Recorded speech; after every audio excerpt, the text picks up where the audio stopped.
Спецоперация России на Украине закончилась в том смысле, что началась самая настоящая война, причем война Третья мировая. Мы вынуждены заниматься демилитаризацией не просто Украины, а всего Североатлантического альянса. Вот вы сказали по поводу Третьей мировой войны и того, что на территории Украины как действуют американцы, как действуют поляки. Действительно, нужно вернуться здесь к словам Владимира Владимировича Путина, который сказал, что все, кто попытаются мешать специальной военной операции, очень горько заплатят, поплатятся за то, что они делают. Мы никогда не забываем об этих словах Владимира Владимировича Путина, но такое количество людей уже выстроились в очередь и пытаются помешать спецоперации России на территории Украины, что получается, надо как-то действовать. Спешить. А как можно действовать, не нанося ядерный удар, мы еще не придумали. Для нас война на Украине, я думаю, надо еще и под этим углом зрения ее рассматривать, это репетиция, возможно, будущего более крупного конфликта. И поэтому то, что мы испытаем, померяемся с натовским оружием, посмотрим реально на поле боя, насколько сильнее реально наше оружие их, это, может быть, будет школой для нашего будущего конфликта.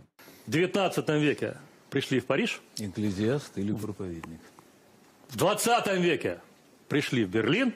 Придем туда, где пытаются нас с вами поработить и унизить. Не получится. Christian Maigrelis, vous disiez, votre fils est en Russie et il le dit, c'est de la folie. Malheureusement, c'est pas ce que pense la grande majorité des Russes, si. Alors, ce qui se passe en Russie aujourd'hui, c'est qu'il y a une transformation rapide de l'opinion publique, qui au début de la guerre d'Ukraine ne comprenait rien, et qui aujourd'hui adhère à ce genre de déclaration, c'est-à-dire nous sommes agressés. En fait, l'idée, c'est c'est le déni complet. C'est-à-dire que c'est la Russie qui est agressée par l'OTAN et qui se défend. Écoutez, vous avez invité M. Lavrov ici. Oui. Moi, ça m'a mis hors de moi. Je suis désolé, mais je vous en ai voulu. Parce qu'il aurait fallu une réciprocité. Moi, j'aurais bien aimé qu'un ministre des Affaires étrangères européen puisse parler à Rosia Adin. Et il n'y en a jamais eu. Mais ce M. Lavrov qui a dit « Nous faisons la guerre » pour garder la langue russe. Non mais vous vous rendez compte?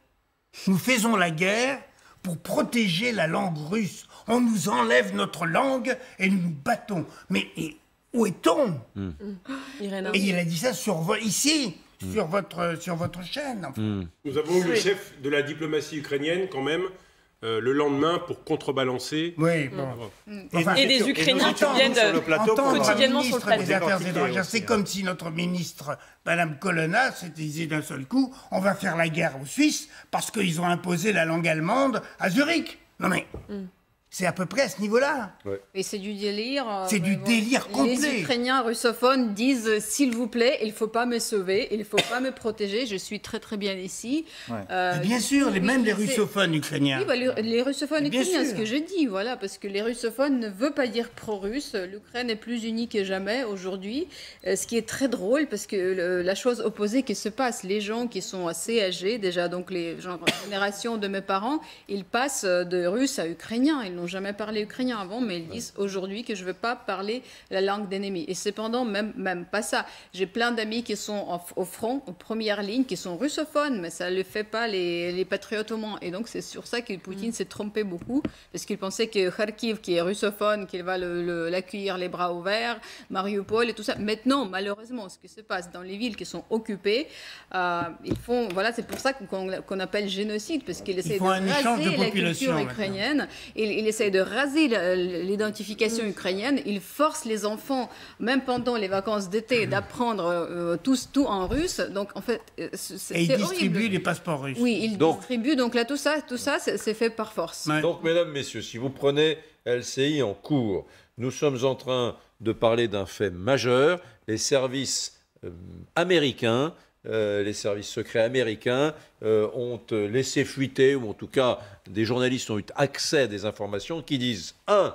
Poutine a été traité au mois d'avril pour un cancer important, massif. Regardez les verbatim exacts. Le chef du renseignement ukrainien a déclaré sur Sky News que Poutine avait dans un très mauvais état psychologique et physique. Ce n'était pas du tout ça dont je parlais, mais ce n'est pas grave. En gros, Poutine a été traité pour un cancer au mois d'avril. Et la deuxième information, c'est qu'il y a eu une tentative d'assassinat de Poutine il y a quelques semaines. Voilà les deux informations qui ont fuité dans Newsweek et qui viennent des services secrets américains. Renaud Pila, vous vouliez parler, vous avez le micro. Non, c'était pour revenir une seconde sur la télé russe, parce que c'est vrai que quand on montre les images ici le soir, vous avez raison, notre réaction ici, c'est de dire c'est de la folie, c'est une réalité parallèle et c'est seulement de la propagande. Et quelque part, Alla disait, notre Ukrainienne aussi qui est là régulièrement le soir, disait mais c'est comme du divertissement, il ne faut pas le prendre vraiment au sérieux. Moi, je trouve que c'est l'inverse. C'est l'inverse. C'est qu'on n'est plus dans une télépropagande d'un régime autoritaire. La Russie de Poutine est en train de devenir, avec cette guerre, on est dans le pur état totalitaire de lavage des cerveaux tous les soirs avec des propos d'une violence extrême, avec une grande partie, je parle sous votre contrôle, de la population russe qui n'est pas à Moscou, Saint-Pétersbourg, qui n'est pas Bac+6, qui n'a pas eu la chance de voyager à Milan, à Rome, à Washington et à New York, mais qui vit en Russie, qui n'a pas les moyens de partir, qui progressivement voit, moi j'ai lu un papier hier, traduit de la presse espagnole, un journaliste espagnol qui effectivement en Russie a vraiment regardé ça, qui voit les évolutions changer en 90 jours, et qui maintenant, tous les soirs on parle de Troisième Guerre mondiale, comme s'il y avait une préparation des esprits, on ne sait pas si Poutine qui soit là ou pas, le successeur Patrouchev, ça serait pire apparemment, qui prépare les esprits russes à une sorte de Troisième Guerre mondiale, même s'ils ne la font pas, mais en tout cas, et j'ai vu cet après-midi, que, vous savez, les VPN, ce qui permet notamment aux opposants, aux jeunes, d'avoir un logiciel libre qui permet d'accéder aux autres médias, à Internet. Occidentaux. À Internet.